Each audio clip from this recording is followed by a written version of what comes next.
Welcome everybody. Nice to see a good group out here tonight. Tonight we have Dr. David Rintoul. He's going to talk about red-tailed hawks and the diversity of them. I'm always impressed by seeing his photographs on the Kansas Birding Facebook page. Many of you may have noticed sometimes we have a huge diversity of these birds around. Dave's interest in the natural world and his photography date from his early years growing up in Garden City. He earned a BA in biology from the University of Kansas in 1972, a PhD in biology from Stanford University in 1977, and he did a 3-year postdoctoral fellowship in biochemistry at Washington University in St. Louis. He joined the Division of Biology at Kansas State University in Manhattan in 1980. Dave served at the university as a teacher and researcher, as an administrator, and faculty senate president. Upon entering retirement, he decided to continue work in his photographic and biological interests, as well as continuing to educate people through his work in photography.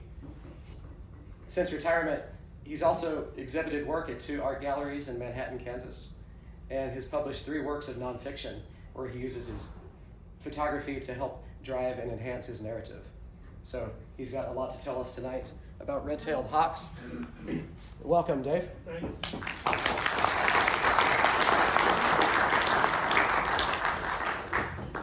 If I could avoid tripping myself, it'll be a miracle up here.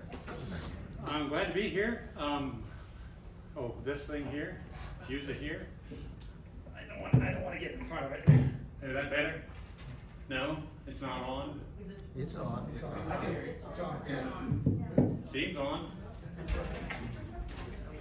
Is it better? Okay, I'll move over here. But I am happy to be here. It's a lovely facility. I've done a couple of talks with you guys before, and it's always a good time to see old friends and see what's happening. I'm going to talk to you about red-tailed hawks. By the end of it, you're going to wonder, why did I come here? There's way too much stuff about red-tailed hawks. But it's been a learning experience for me, and I hope to maybe put some of that on the road for you. So here's what we're going to talk about. We're going to talk about the hawks that are found in Kansas in terms of their subspecies and distribution, as well as hawks that are found not in Kansas. Talk about how to age and identify these subspecies if possible, and you'll find out, well, sometimes it's not possible.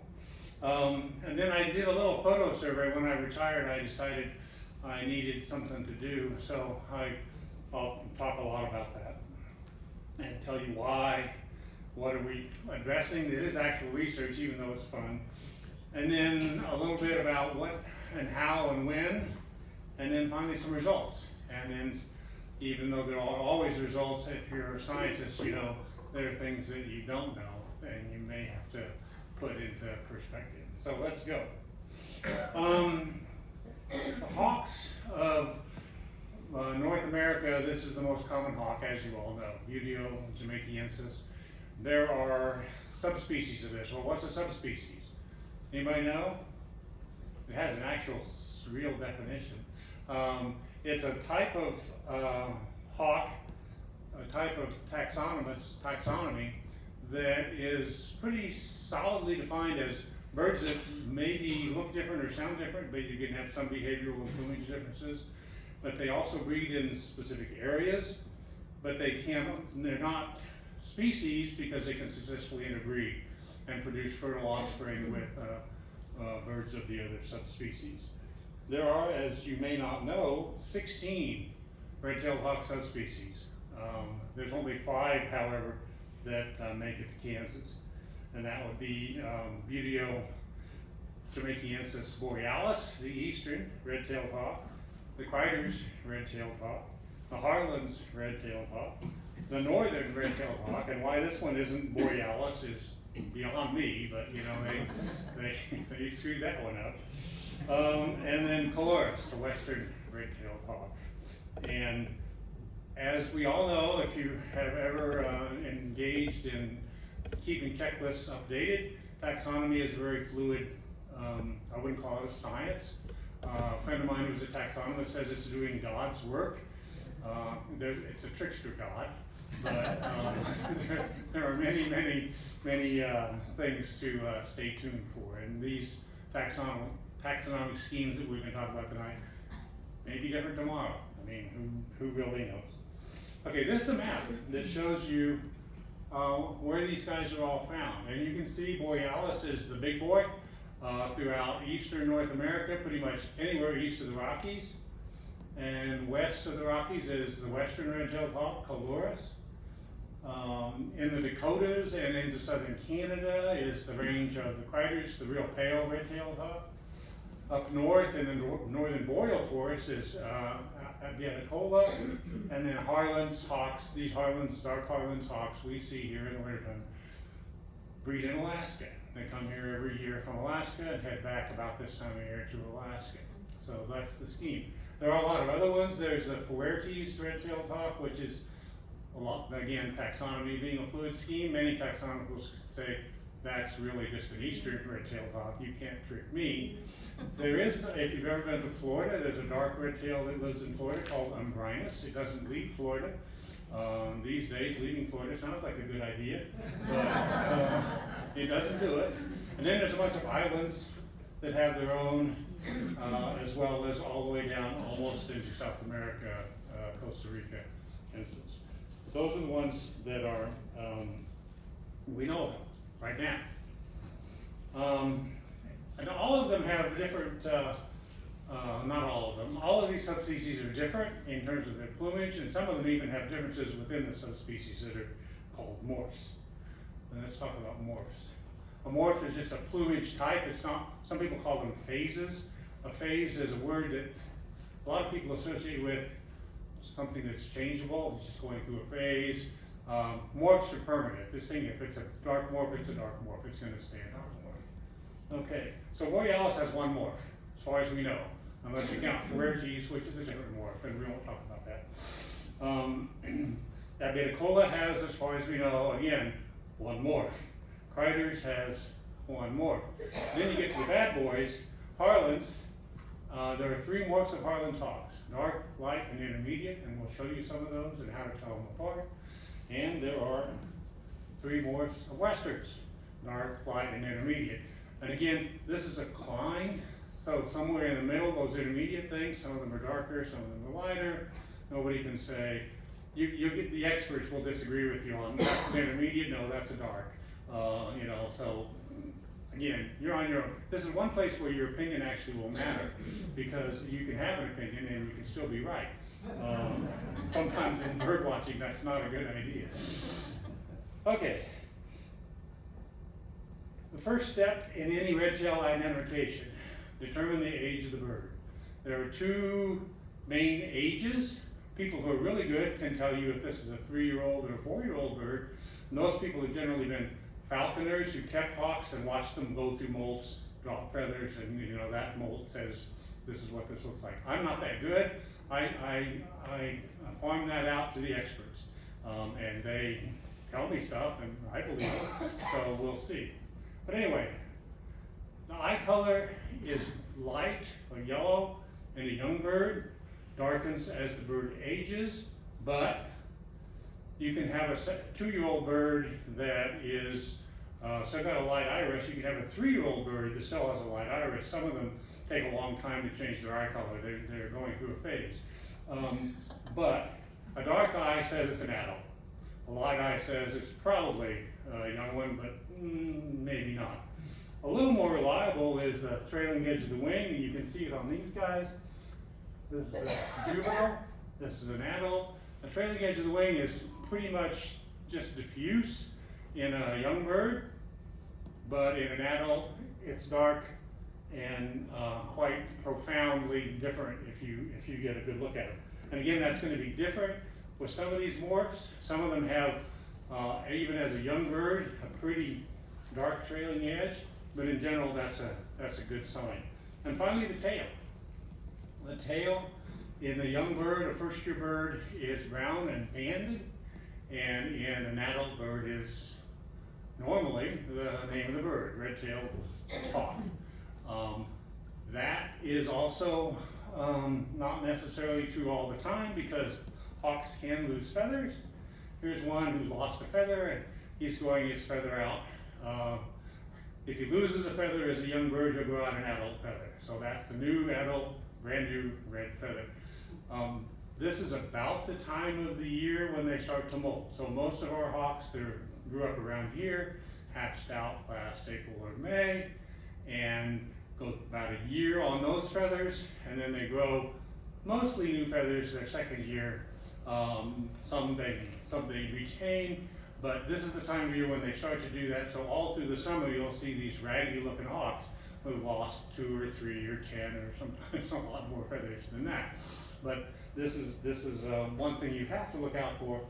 You can find birds that have red feathers in their tail and they're not yet a year old because they've lost their, if they lose a tail feather or something, they will grow a new one, and the new one will be an adult feather. Okay, well that's all easy. So now you know how to do the young ones and the old ones, right? Everybody knows that. There won't be a quiz. There should be a quiz, but I would probably fail it as well. How do you identify subspecies? That's a trickier one. And like I say, as I recall, there are 5 subspecies in Kansas, so you've got too many options, really. So you can look at what they call the patagial mark, which is that thing that goes from the neck out to the bend of the wing, and it can be dark, really, really dark, really, really fat, or almost non-existent. So that's one of the things you would pay attention to. The head color and the streaking, what color is the head? Normally brown in our eastern red tails around here. It can be whitish, and some can be very, very pale and very, very streaked. The throat. You never looked at a red-tailed hawk's throat, I bet, ever before in your life. Well, you're going to look at a few. The throat will be light in our birds around here. It will be dark in a northern bird.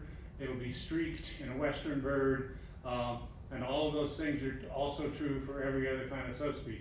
Some eastern red tails who should have a white throat have a streaked throat. Some western red tails who should have a streaked throat have a white throat. So all of these are sort of subject to what the bird's parents were maybe, but also there's just a lot of variation between them.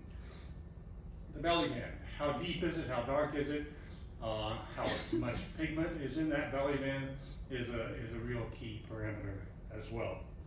The upper chest, is it white? Does it have streaks? Is it dark? You can find a few of those. And then the wings are really important because on some of these subspecies, what you look for is the wing barring being really regular or irregular, being wavy or straight, and sometimes even in some Harlem hawks, non-existent. They'll have feathers that have no bars whatsoever. The underwing coverts, how much pigment again is there? What's the top side of the tail look like, and what's the bottom side of the tail look like? And one of the ones that also is really key for some of these discriminations is the upper tail coverage. You can see it on that bird clear on that side, got white, its tail is red, but those upper tail coverts are pale white. And they can be dark, they can be rufous, they can be any combination thereof. And again, that's a discriminator for some of these subspecies classes. And the undertail coverts are another discriminator. Are they white? Are they dark? Are they barred? Are they streaked? So, as you can see from this, just this ridiculous long list of things to look for, in the field, you got some trouble. Because, you know, how many of you ever looked at the undertail coverts of a red-tailed hawk through your binoculars? Probably not too many. I certainly never did. I will tell you, doing these photographs and looking at them, staring at them, sleeping on them practically, you pay a lot of attention to stuff like that. And so if you get good photos from every angle, you've got a good chance. If you don't, you're gambling sometimes. Okay, well, let's talk about borealis. This is your common bird around here. In about a month, there will be nothing really around here except borealis birds. And they are a breeding bird, and as far as I know, none of these other subspecies have ever had a breeding period in Kansas. The head's dark, generally. The chest is white, generally. Although if you ever see a really young red-tailed hawk, you'll see this, they have this rosy pink blush. So you can tell it's a really young one, just out of the nest, if he's got a rosy chest. they will have light or sometimes even no belly band. The belly band on that guy is about average, and that's one of the things you want to look for. The throat will be white. The tail is usually in an adult unbanded except for that one dark subterminal strip. But generally it will be all red with one or maybe sometimes no bands of any other pigment on there. And the underwing coverts on this guy, as you can see, there's mostly white. There's not a lot of pigment on the underwing on this guy. And the upper tail coverts will again be mostly white. But you can see there's a little red creeping in on that one there. So, you know, the important thing about all of this is you have to pay attention to so many field marks, and in some birds they're going to be mixed and matched, and you're going to have to say, I have no idea what that thing really is. So you really have to be able to say, beats me, and it's a fairly common birding issue. Okay, northern redtail. I saw a really gorgeous northern redtail this morning over at Rivera. They are here for another month, maybe, but there is only one color morph, again the light color morph, but it's darker than the easterns, as you can just see from these pictures. They are similar to easterns, but they're really heavily marked underneath. Dark streaky throat, multiple tail bands in general. You can see one of these, yeah, on that guy, you can see all the little bars that go up on the tail. The big thing, which you can see even when a bird's sitting, not flying, is that big, fat belly band. And that's not a pejorative. It is really fat and blobby, and you know, like that. They are really quite obvious from a distance. When you see one, it's like, whoa, look at that. Because it is very much different from our normal everyday birds around here. They also will have color that dribbles from the head along that white chest to the belly band. They look like sloppy eaters. They have too much color.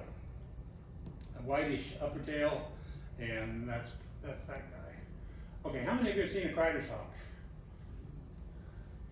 Okay, they're around. They're actually more common than you think, but they can be a little cryptic. Crider's is the one that breeds up in the Dakotas, into eastern Montana, and up into southern Canadian provinces. It's the palest of all, and it's the most uncommon of all the red-tailed morphs globally. But in Kansas, it actually in the wintertime is relatively common, as you'll see from the numbers later. The head and the tail of the adult are mostly white. And that's the thing that really stands out. If you see it from a distance, this white-headed bird, go pay more attention to that guy, because he's probably not your average everyday redtail. They have a faint or almost non-existent patagial mark, and a faint or almost non-existent belly band. So they're white underneath, white on the head, white, white, white. And they have on the top side, and you can see the one there, they have whitish mantling, whitish spots on the mantle all the way across. Your typical eastern redtail will have those two white things on the body. The scapulars will be white, but the rest of it is going to be dark feathers. But if you see a bird that's got that white going out onto the wing a little more, he's probably got some Harlan's lineage in him. And the tails are a little different as well. Do we have a Juliet? Yeah. You see these really faint, pale rufous color sometimes, and also really skinny little bands. Unlike the fat belly band on a northern hawk, these are going to be just tiny, skinny, and that's something to look for. Okay, what about Harlan's? Everybody has seen a light morph Harlan. Well, that is that, and that, and that. Harlan's come in three morphs, light, dark, and intermediate, and the light ones are as light as a pale Crider's hawk, and are often confused for Crider's hawks because they are just so pale. But they are different in a lot of ways.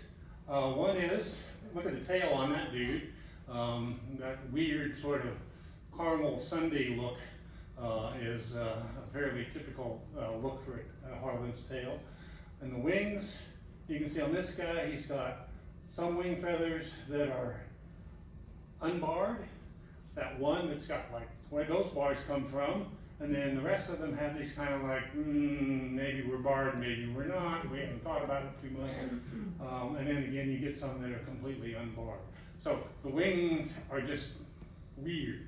Everything about a Harlan hawk is weird. I mean, it's just wavy wing bars, crazy tails, white on the head in this case, but they're just pretty pale. And this Juby here at the top, this guy, you can see, does have a pretty decent dark trailing edge on some of those feathers. So it's not like that's a typical young bird. Otherwise, he does have a dark trailing edge. Would say I'm not that old. But snowy white and a dark tagine mark, streaked crown, and often on the face, a lot of white on the face, and a variable tail, as we'll see on the rest of these guys. And the dark bands on the flight feathers are just whack. There's anything goes with the wing bars on a Harlan's hawk. Okay, this is an intermediate morph. This guy is about my favorite kind of hawk. I call him the checkerboard hawk because he's just black and white, black and white, black and white. There's just all kinds of interesting patterns on that one. That's a young one. That's 2 adults. Again, you can see the wing, wavy bars, not wavy bars, no bars, all that stuff. The tail on this guy is, again, this kind of crazy mixed black and white, gray, caramel colored stuff. They're pretty cool. Intermediate morph Harlans are one of those places where your opinion matters because everybody has an opinion. Is this just somewhere in between dark and white? Yeah, maybe. Obviously it is, but is it something that would actually be called a morph? I don't know. It's your call. They usually have a dark, but it's very streaky breast, and they have Harlan's wing feathers, and they have really, again, strange and unique tails. This is the one that people think of when they think Harlan's hawk. It's dark hawk, dark. This is Audubon collected the first Harlan's hawk and called it the Black Warrior. He collected it in Louisiana, of all places, and it was a completely dark one. That specimen is in the Philadelphia Museum. But they are gorgeous birds. They're really, there's one that lives about a half a mile from my house.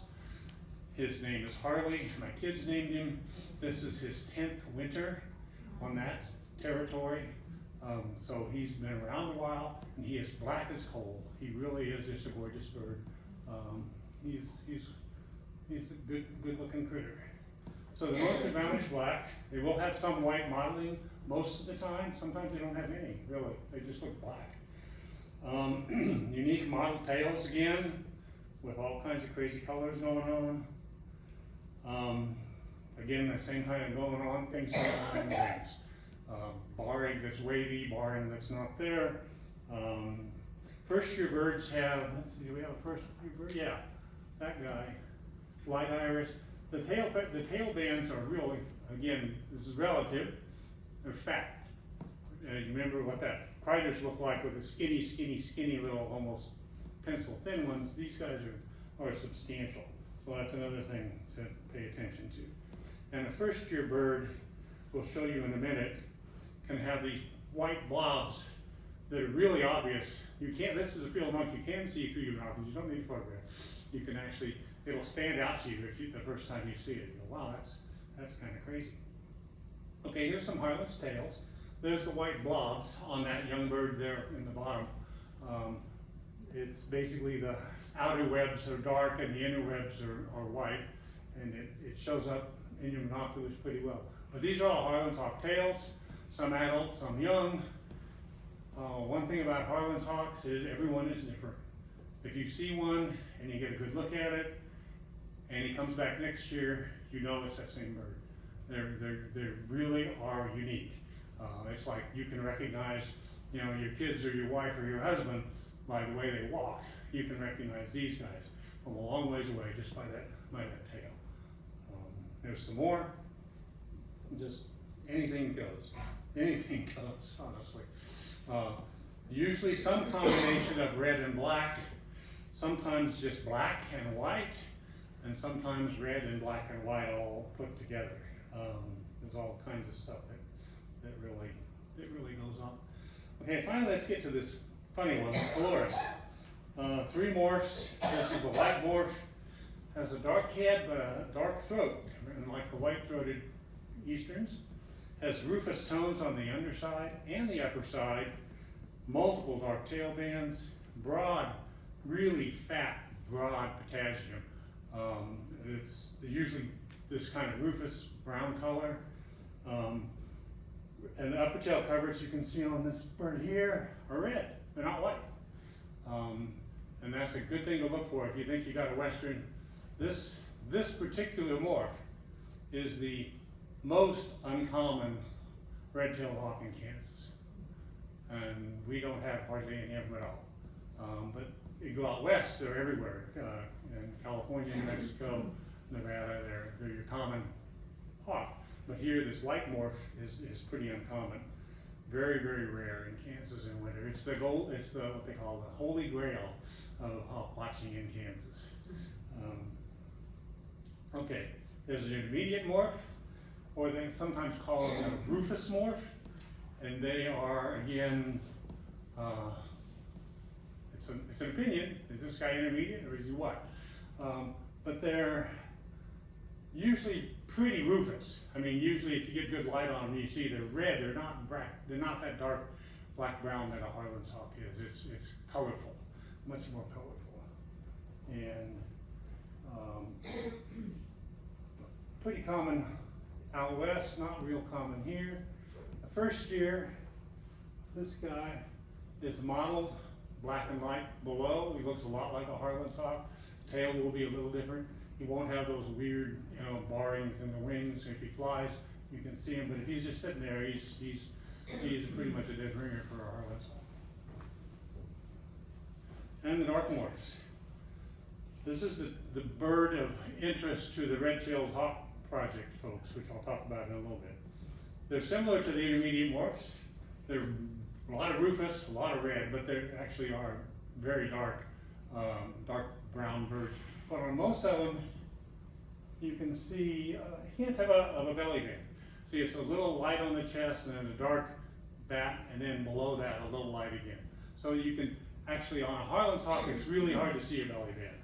But on a western red tail, if you see a belly band, it's closer to one of these boys. The wing boring is very skinny and very regular. Okay, well, let's talk about these. Now you know, again, no quiz, but now you know how to identify all those subspecies, right? You can go out there and do that. Tomorrow, hurry, because they're leaving. Let's talk about what we don't know and how we know what we do know. We know what we know from historical museum collections a lot. People have a lot of hawks in doors in museums, and people have been shooting hawks for a long time, so you can probably find one stuffed on your Uncle Fred's mantle if you look. Not legally, but that's never bothered anybody in Kansas. So that's where we get some of it. Site records, including eBird, things called road surveys, where people just go out and count hawks on a given stretch of road, 2 or 3 or 4 or 5 or 10 times a year. Those are pretty common. And then hawk watch sites, places where hawks migrate past in huge numbers, and people look at them and look at them and look at them until they go blind, really. That's a struggle. Okay, well, that's great, but what don't we know? Well, the museums from the past, they reflect the past. Current history is changing. We know these subspecies maps are moving. We know that human habitation has made a difference in how many hawks are around and what they eat and who shoots them. There's a lot that's changing. Climate change is changing their patterns as well. So something from a museum says this is how it was. We don't know how it is. Even modern day collections focus on birds that are weird. Like if Mark Robbins at the KU Museum was going to go out and shoot a hawk, he wouldn't go shoot your average eastern redtail because he's got 500 of those at the door. But if some weird Harlan's or interbreed showed up, yeah, so they tend to not be representative. Let's just say that. And site record subspecies ID is pretty problematic. Just from that laundry list I showed you of all the things you need to look for, you're not going to see those very well in very many hawks, and it's just problematic. Even people at hawk watch stations have trouble because they don't, it's a fleeting glimpse sometimes. It's just going by, and you may not see all the things you need to see, like you may not see the upper tail or the upper tail coverts, so it's hard. And they're just impossible to know from a hawk watch station where these guys end up. They go by and they go somewhere, Louisiana, who knows? It could be anywhere. Okay, so what else do we know? Christmas bird counts. Christmas bird counts are a great source of data, and they're really good for trends and things like that. But for subspecies, they are a little suspect. Having been a compiler of the Manhattan Christmas count, I can tell you that there are many things that people see that they didn't see. And hawk subspecies are in that category. Road surveys are good, but they're pretty small, limited in scope, and a lot of times they just count them. They'll count all the redtails, all the rough-legs, all the kestrels, but they don't do anything with subspecies. So that's an interesting thing. So what do we know, and what don't we know? Well, one of the things that we don't know are there other morphs. Borealis, Criders, and Abiticola have one morph that we know. Why? Everybody else has 3. How did they get cheated? Maybe they do have more than one morph. That's a question. It's an open question, and it's a question right now that's getting a lot of attention. If there is more than one morph, where are they? What are they doing? And why aren't they here? This is the trick question that launched the red-tailed hawk project. Most of our western hawks that are identified as western Coloris hawks here in Kansas and east of here in the winter are dark. In the lower 48, say California, Nevada, Oregon, Washington, Montana, 95% of the Coloris hawks are white morphs.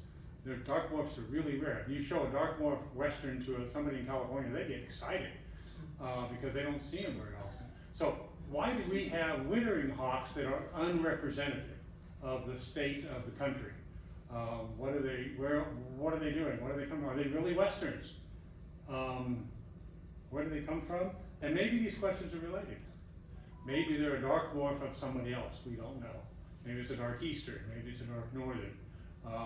So that's a question that right now we're not a clue. But as always, you got to think about the fact that these are the same species, and so they can interbreed substantially. And it may be that things we're seeing are not any of these subspecies. There's some weird hybrid, interbreed thing like that. So I thought, when I retired, that I was just going to work on my photography and do things like that. Well, I got a new camera and a new lens and a new car, and I thought I should do something with this.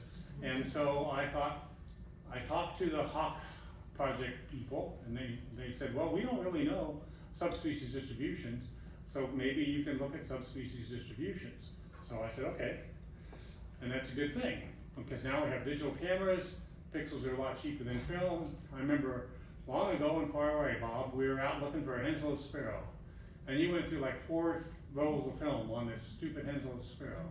And I said, wow, man, he must have a lot of money. But these days, if you don't like it, you just delete it, right? I mean, you don't have to even take it into your process. It's also objective. you can show it to somebody and they can say, yeah, that's what that is. Or no, that's, you're crazy, that's not what that is. And so it's very easy to evaluate. So photo survey could in fact do something for documentation of the location and frequency of these weird dark birds that we get in Kansas that we used to call westerns, but probably aren't. And that's what I set out to do. The other thing I figured out at the end of it, and I just got through going through a lot of these data, subspecies and ages. We can now say, okay, how many of our hawks here in the winter are youngsters, young of the year? Nobody knows. Museums aren't going to tell you that. No way to know that, but you can tell it pretty quickly from a picture. Which ones are migrants? I've been bird watching in Kansas for well on 50 years. I know what kind of hawks we have here in the winter, in the summer, and I can say, he's not from around here. That's a value judgment. It's my opinion, but I think based on the experience and the fact that we do have pictures of the birds that are around here in the summer and what their kids look like, you can say with pretty good accuracy, that's not a bird from here. That's a bird that came here from someplace else. And we can look at these dark morph, non-Harlan's fake westerns. And maybe, because there isn't really a good field mark for the fake western, help in identifying what a good field mark might be, what combination of field marks might be. It will say, this is what tells you this is A, not a Harlan's, and B, this bird from someplace else. And then interbreeds being more common every year, we can at least get some idea how many of our birds are interbreeds, how many of them are what we would historically call subspecies X, and how many of them are subspecies X times Y times Z times who knows what. So that's something useful. Okay, so here's what I did. From the start of migration in 2021, Chuck Oddie called me and said he saw a dark hawk north of Blue Rapids, Kansas on September the 27th, and I went out and got his picture. That one started it. I skipped the whole month of October because I was actually in North Carolina. My family had a sort of rolling family reunion at a beach in North Carolina. And because my brother likes me, and actually he likes Elizabeth better, we were invited for the whole month. And so we stayed, and all other family members came and went, and we said, hi, have a beer. And then we hung out. So this skips all of October 2021, which is a time of the year when there's a whole lot of stuff going on hawk-wise here, but the beach was okay too. I would go out in the morning, sometime between 9 o'clock and 1 o'clock, which is when birds have moved to where they're going to hunt. I went along paved or unpaved roads, optimizing my direction so that the morning light would be in my favor instead of in my face, and looked for things that had abundant perches. Redtail hawks like trees and utility poles. If you got a pasture with nothing, no fences, no poles, you'll find a lot of harriers, but you ain't gonna find a redtail. So you gotta find something that has perches. I photographed them I made a vow to myself, if I wasn't gonna get killed taking this bird's picture, I was gonna get his picture. And I wanted to get as many pictures of every hawk that I saw. So even if it was some boring old eastern redtail, I wheeled the car around and took its picture because I wanted a real survey of how many birds are out there and what they look like.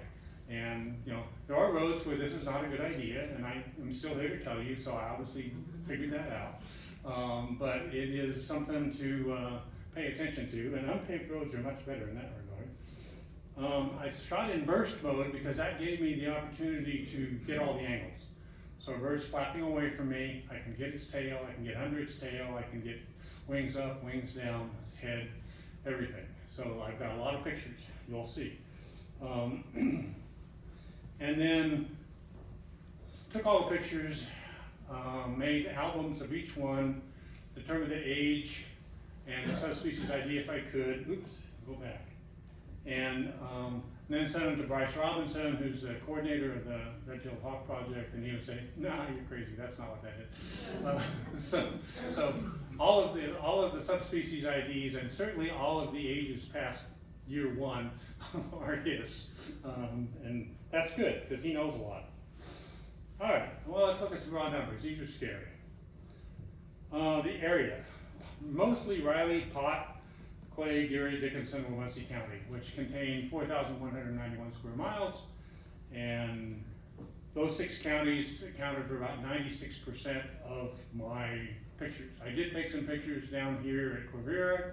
I took a couple pictures over in Douglas County and Shawnee County, but those 6 counties were really the bulk of the work. I put 7,300 miles on the car. Or if you're not an American, 11,863 kilometers. Time spent in the field from September through April, excluding October, was 238 hours, and I was out 93 days, so it's about 2.5 hours a day. How many did I get? I got 640 birds. And that includes 88 birds that I knew I had seen before and omitted from the site record. So that's 640 unique birds, I think. There may still be a clinker in there that is the same bird twice, but I'd be hard pressed to find it. I think it's 640 unique birds. I shot 30,106 images, or about 42 per bird. On the subspecies, we could get 81% down to subspecies. 81% of those 640 birds you could assign to a real subspecies, which is more than I thought, frankly. 80% could be accurately aged from the wing plumage. By accurately aged, I mean first year, second year, third year, fourth year, things like that. So here's a map. Probably can't see all those colors. The kind of pale green color is northerns. The yellow ones are easterns. The dark purplish ones are Harlans. And then there's Kreiders. And somewhere in there, believe it or not, there's one light northwestern. We did get one. That's kind of amazing. Okay. Fort Riley is a big hole in the middle, and that's because Fort Riley is a pain in the ass. You can get on the fort, but you have to prove you're an American citizen. They will randomly search your car, which can take a half an hour to 45 minutes. And I discovered that long lenses get a lot of attention on an army base. You know? Yeah, the MPs really like to know, what are you doing here? Fort Riley is a great place for hawks. It's a wonderful, wonderful place for hawks. I wish I could get out there, but it's just a big ass. It really is. Okay, so what are some results? 43% of our birds here in the wintertime are borealis, or our regular breeding species, which is lower than I thought. I thought it'd be well over 60, 70%, but only 43%. The next biggie is northerns, a lot of northerns, 21% northern redtails. Harlans, 14%, and of the Harlans, they're busted out into about a quarter of them light morph, another quarter or third of them intermediate, and the bulk of them being the dark morph hawks. But there's a lot of light morph, that's a lot of light morph Harlan's hawk. If you've never seen a light morph Harlan's hawk, now you know you should go look for one, because they're out there and they're actually pretty common, but they're just, not things that people look for. Kreiders, 3%. That's a fair number. One, Coloris bird, over by Riley, Kansas. And I was really happy to see it, and I thought, oh God, Bryce is going to tell me that's not what that is, because the undertail coverts are chartreuse instead of purple or whatever. But yeah, he agreed. It was actually a light northwestern, which is again the holy grail of hawk watching in Kansas. Unknowns, 19%. 6% of them were the dark, weird western, maybe westerns, not westerns, fake westerns. 13% were somebody else. What else? In the light morphs, 84% were light morphs. That makes sense. 13% were the dark morphs. This is all birds forever, and that's because, as far as we know, northerns and easterns only have one morph. This makes perfect sense. Most of them should be light morphs. 21% of our birds are first-year birds. 8% are second year birds. I can do that one. I can actually tell you a second year bird if I see it well enough. And then the rest of them are what I will call adults after second year. And that's adult in the biological sense as well, because they do not breed their second year. They hatch out, come down here, hang out, go back up north, hang out, come back down here, and then say, oh, maybe I should have a kid, go back north and have a kid. But that's their second year. So they are, well, not to say that just having a kid makes you an adult, but they at least reproductively adult. And from my eyeball test, 2/3 of these guys are migrants. 2/3 of our winter hawks are not from here. That don't mean I know where they're from, but it means they're not from here. And that's a lowball number, because some of these easterns that look like they're from here could be from Nebraska, they could be from Iowa, they could be from the Dakotas, where those kinds of birds show up too. So 65% minimum migrant birds here in the wintertime, which is again higher than I would have guessed. We know from road surveys and things like that, that our numbers, just raw numbers of red-tailed hawks, doubles in the wintertime. And so most of those, what this number means is that a lot of our birds, breeding birds here, go south. And they're replaced by a lot of migrants, probably some other eastern birds that come from someplace else. But we do have a few. I've got a couple that I know are here year-round because I follow them at a nest, and they're here all the time. But there probably are a lot of our eastern birds that go to Oklahoma or Texas or Arkansas or someplace like that. Okay? So, well, that's all good. What do you know? There's things we don't know. This is only 1 year. And weather to the north or south of us, we know can influence hawks and hawk movement. Sometimes if we get a real cold snap, they disappear and go south for a couple weeks and then come back. My dark morph by my house, Harley, did not disappear. He stuck it out. He was there through that February 2021 nasty, nasty cold snap. And he's back this year, so he's good. Prey abundance, we know there's a paper, one of which I'm a co-author on, that says that the amount of mice and voles and rats and things like that can influence how many hawks are here. It makes perfect sense. How would they do on the nesting grounds? Was it a good year or a bad year up north? I only did one little dinky section of the state. You know, Kansas is 82,000 square miles. I did maybe 4,000 square miles. You can do the math, but y'all need to get out there and get busy. Get yourself a camera and go do it. But that can vary. It's, you know, if you watch birds around here, geographically, seasonally, and year to year. And this year, I'm really glad I didn't do it, because avian influenza whacked our hawks pretty bad. I have, on the roads that I travel, where I would normally see 12 to 15 hawks in a morning, I'll see 5, 6. And of the tagged birds, the transmitter birds that Bryce put out last year, they put out 16 new transmitters. 8 of them died on the way north. And they recovered the carcasses on 5 of those, and the carcasses all tested positive for avian influenza.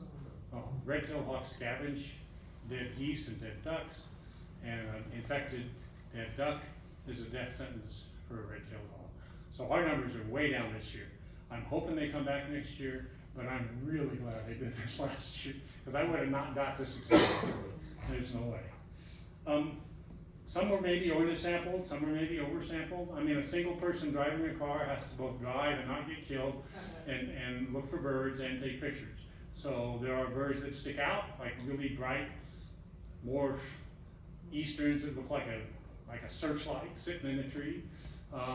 And then there are ones that are a little more cryptic, and I may have under-sampled or over-sampled a few of those. But what I want to convince you is, this is a good thing to do if you're retired and have a car and a camera. Or even if you're not, you know, you can you know, carve out time.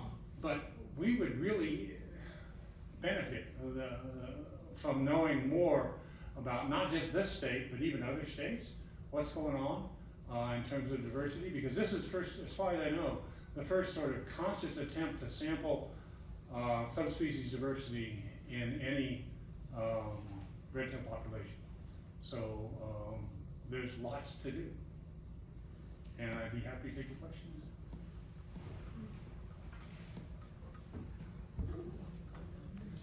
And she's going to turn the lights. And I can see which ones of you were asleep. Oh, wow, you did that.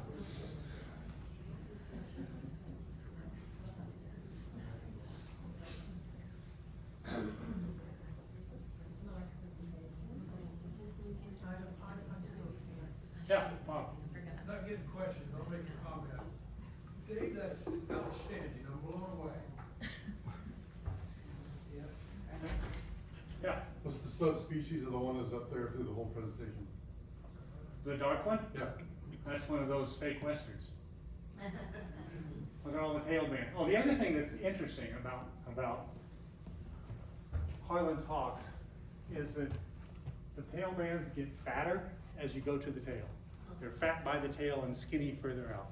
In a western, like that one, was nominally a western until a few years ago when people started getting pushy about it. They're pretty much evenly distributed, same width all the way up, all the way down. So that is a dark morph, non-Harlan's. That's about all I'm going to tell you. It's a gorgeous bird. That was the third year I saw him, and he was back this year too. So I saw that guy. He made it. He did not succumb to any, dead duck or nothing. He came back. Yeah. Are you going to publish this? Yes. And Well, we're going to submit it. There's a difference. But length is always a consideration for lots of places. I mean, what are the chances that us commoners can get our hands on a guide that goes through the different subspecies with substantial enough number of photographs to be of assistance to us? Well, you probably do have the Raptor ID app from Hawkwatch International, which has some pictures, not a lot, but it's better than nothing for sure. These are all up in a Google photo album should you desire to just kind of bore yourself silly someday and scroll through 640 hawks. But yeah, we're hoping, I'm working on the manuscript. We're hoping to submit it to the Journal of Raptor Research. I'm also working my way through eBird to get all these puppies up there. Let me tell you that putting off 640 birds is not your smartest move. I can spend most of a day and get through 20 of them, 30 of them, it's just like, oh man, I should have done this on the fly, but I didn't. But yeah, it will hopefully make its way into some published form. Right now, that's to be determined, but it's a manuscript that will be submitted to the Journal of Raptor Research.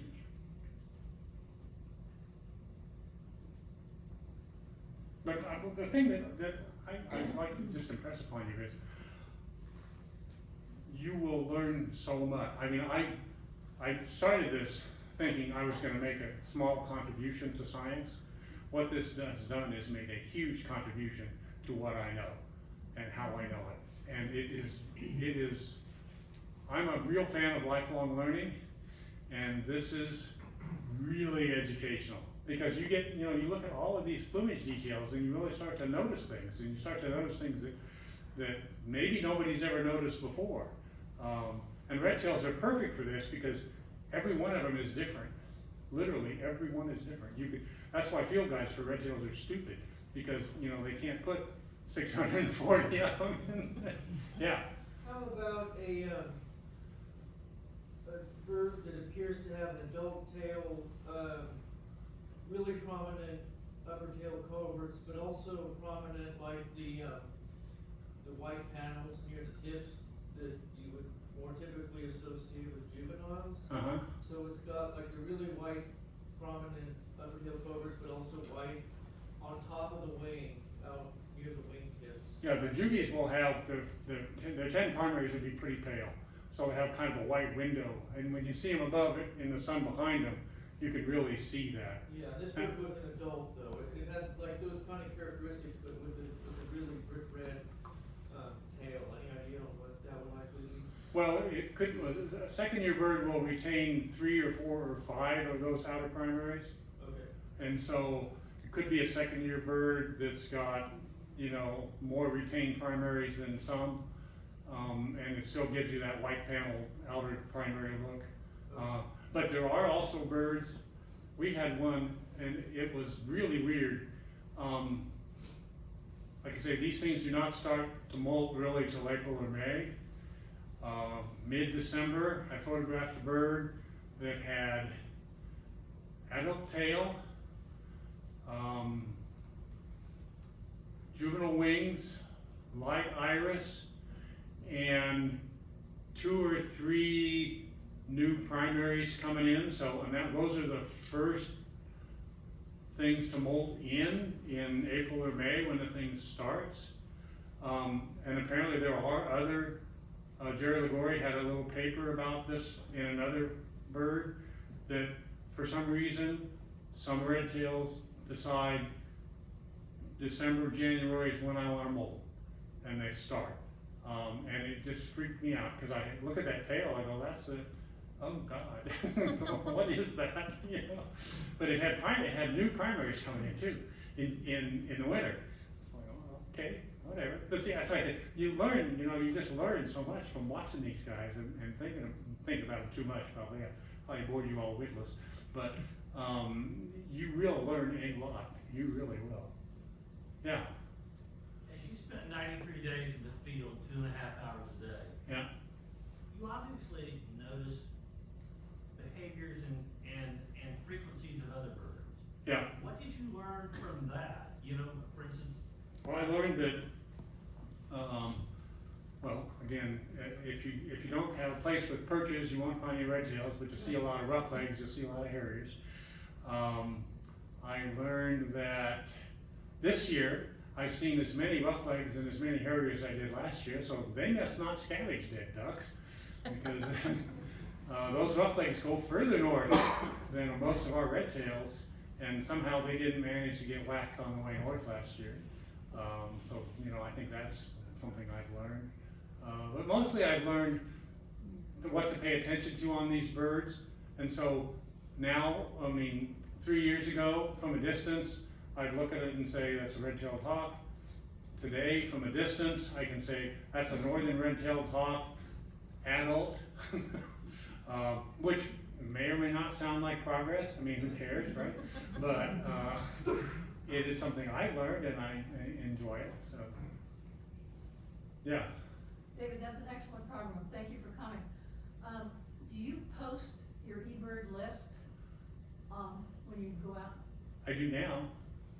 So we could go in and we could see what you're posting. You can. I'm about halfway through last year's birds, but in January, when I started doing that, I go, you know, if I go out today, I better do this now, because I don't really want to do it next year. So yeah, but they're all, I hate eBird. Long story. I was on a citizens advisory committee for eBird when it first started up. So in 2001 or 2 or 3, they got us together down in the Archbold Biological Station in Lake Wales Ridge in Florida. It was gorgeous. And said, what should eBird do and how should it do it? And one of the things we told them was, eBird should have a way to enter sightings for all the ways that people bird. And there are way too many ways that people bird. But the last thing you want to do is exclude the data. As a scientist, I say, collect all the data. If you have all the data and somebody wants to use it for something, let them figure out how to filter it, because they can. They're not stupid. But collect all the data. Well, they don't. And over the years, it's gotten worse. For example, the little thing about you have a 5-mile limit on your trips. Well, if you live in Kansas, you know, everybody knows that's just dumb. But it's ethicocentric thinking. 5 miles, oh my God, who would go 5 miles? And so there's that. But these are all under the rubric of incidental, incomplete checklists. It's not incomplete. I stopped there, I got that bird, I moved on. If there was a meadowlark singing, who gives a damn? But they're all in there, but they all will be in that format. Incomplete, they're incomplete.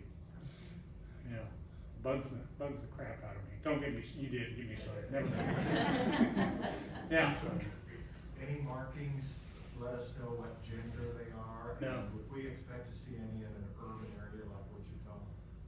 Redtails? Oh yeah, they're pretty adapted to people. We have two pairs now that live on the Kansas State campus and enjoy squirrel.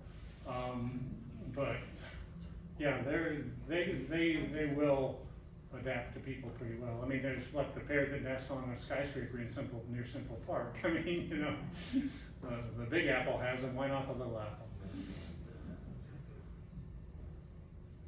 Yeah. With all the sightings that you did have, did you see a lot of variation in what they were hunting? Most, you know, they're sit and wait predators, and so I didn't see that many eating something. Oh, I have a lot of pictures of hawks with grass sticking out of their mouth when they dropped down and ate something, and then, you know, forgot to pick their teeth. But I think those data are out there. Redtails in my part of Kansas eat mostly voles and meadow mice. And in the spring and the fall, they eat snakes. A lot of snakes in the summer, for sure. But in general, because they spend 90% of their time waiting, and I want to move on to the next bird, I don't sit and watch to see if they're going to catch something or not. So, but the ones that I did see catch something, it was usually a small rodent. Which is different from Oklahoma, because down there they catch, what do they call them, cotton rats? Cotton rats, which are a little bigger critter. But those data are out there in the literature, yeah. Yeah, another question then. So you had a plan when you went out. Sorry, but you went down a road. Did you go back to that road, like maybe another day? And Well, if you look at that map, you can see the roads, obviously. I mean, there's lines, there's straight lines. There are some roads which are better than others, and a lot of that has to do with the time of day the light's right, and the time and which side of the road. Since I'm a single driver, I don't have everyone on this side to take a picture. Which side of the road the utility poles are on. But I would often go down a road I'd gone down before, and then I come to an intersection and I see a bird 200 yards down that intersection. I go that way, and I've never been on this road before, and I'll follow it and see if it's any good. And I found a lot of nice birds that way, and I found a lot of nice roads. Found a lot of bad roads as well, but I generally would just, there are routes that I probably covered a dozen times. There are routes that I covered just once, so it's in between. But I let the bird sort of decide it for me. If I see a bird, and my job as I gave it to myself was to photograph every bird, I would go after it. If it was down a road I wasn't really planning to go down. Yeah. In the map, you show that Fuerte subspecies down in Oklahoma further south. I'm sorry? Oklahoma further south, Fuerte Yeah. subspecies. They've been reported in Oklahoma. Well, And I've seen one in Kansas, more than one in Kansas. yeah, in the southern part. and the thing, that's the thing about subspecies is that one changed. You know, if you look at published papers from Oklahoma 10, 20 years ago, they were reporting winterhawks, 80% were the Fuerte subspecies. Now Fuertes is, most people don't consider it a subspecies, so, you know, they're easterns as far as most people are concerned. They're just a very pale eastern bird. And again, it's probably an intergrade. We have a lot of birds that if you were designing a cross between an eastern and a western, we got here. And there is a contact zone not that far in northern Colorado, southern Wyoming, where easterns and westerns do actually interbreed. And where those birds go is not entirely clear because nobody's tagged them. But from the looks of what we get around here in the wintertime, some of them go here.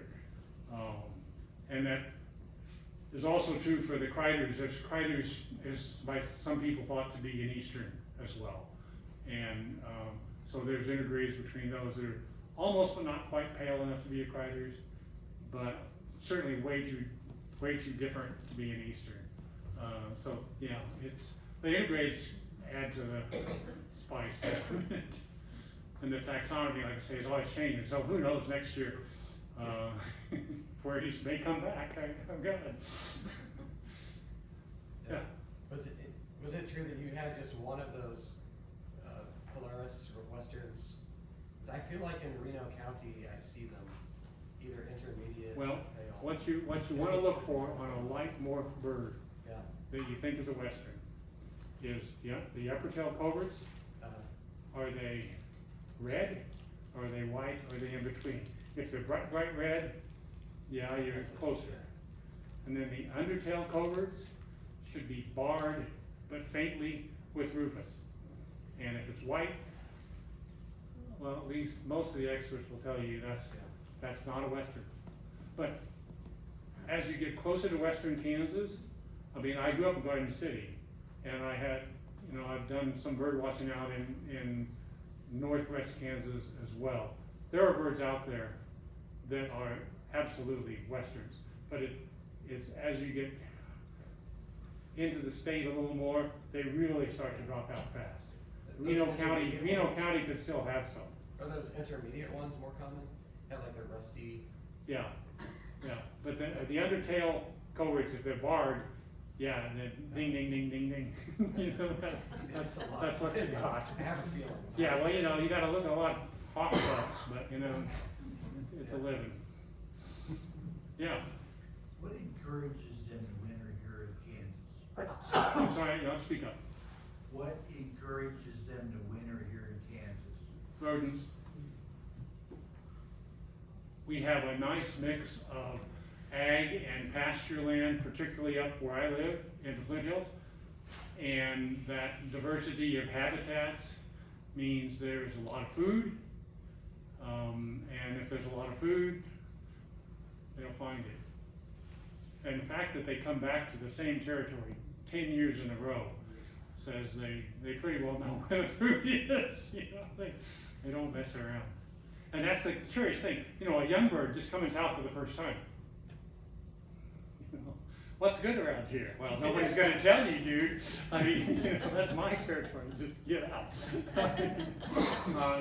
That's a harsh first winter for most of these guys. I'm pretty sure, because they get kicked around. I mean, I've seen adult birds chase juvies out of a territory many times. They see them and they just go after them. Get out of here. This is my spot, and you will find. Go to Texas. I don't care. The food availability is the big thing, and we have documented based on mammal surveys that they do on the Kanza. They trap mammals there year round, and so there's peak mammal numbers. We have peak raptor numbers, and not just redtails, but harriers, roughlegs, and shorter owls. That's a big driver, and the driver of that, of course, is rain, which we don't have. I got a question. Yeah. What was your technique for taking pictures of these birds? I mean, when I'm driving down the road and I see a hawk there, as soon as I stop, fine. Well, you don't even have to stop. You just have to think about stopping. You don't see all the pictures of the birds I didn't get a picture of. No, it's true. I mean, they're jumpy. And they get shot at. A lot of hawks get brought into rehab with shotgun wounds. So they have a lot of good reasons to be jumpy.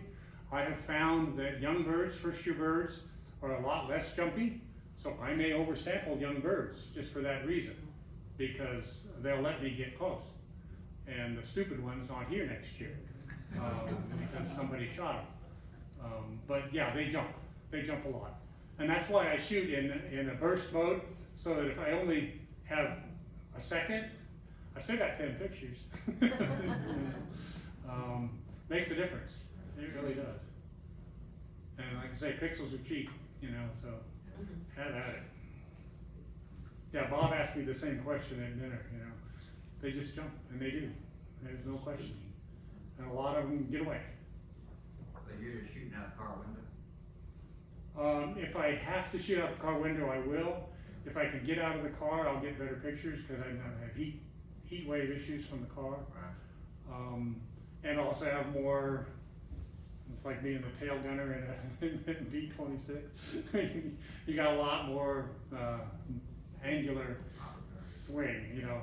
A window on the driver's side, yeah, your options are limited.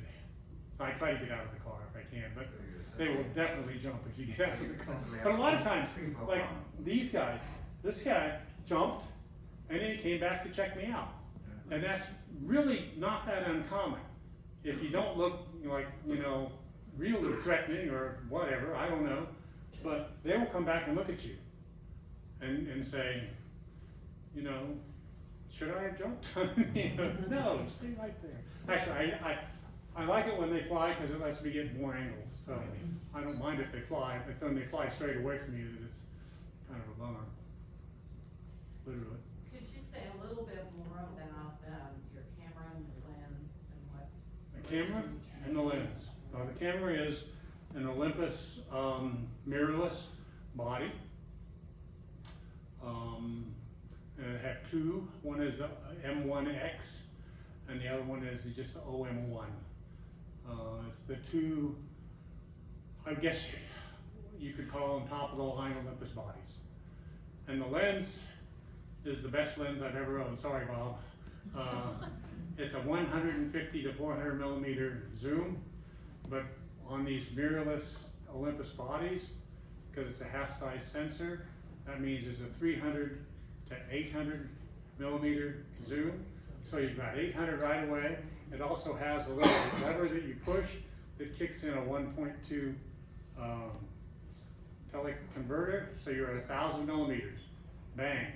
1,000 millimeters, you can get pretty good pictures of most hawks' butts anyway as they fly away. But that's and the reason those are good for this is because particularly the OM1 has a really fast processor, and so it will shoot a lot of pictures. If your card can keep up with storing the pictures, you can shoot a lot of bird pictures in a very short amount of time, and they'll all be sharp because the processor also controls the autofocus, and it will lock onto a bird, and it will stay locked onto the bird. So the bird's up in the sky, that's easy for the autofocus because it looks for edges. Bird goes down here, flies below the grass. It's not so easy for the autofocus, but it keeps it. It holds it. So that's, yeah, the technology, this is not possible 20 years ago. This is not possible. Yeah. I'm glad you explained that, because I'm thinking 400 millimeters, it seems fast. What's that? Well, I'm glad you explained that, because 400 millimeters, that doesn't seem like enough. It's 800 millimeters. Okay. Yeah. In many cases, 1,000. Yeah, it's, but, and you can, and it's light enough, the whole thing weighs 6 pounds. I can hand hold it. And all of these are handheld, there's no tripods, no nothing. I mean, it's basically handheld shots. But yeah, 20 years ago, cameras did not have the speed or the autofocus processing power that they have today. And that's today. Tomorrow, they'll be better. You know, more expensive, of course, but better.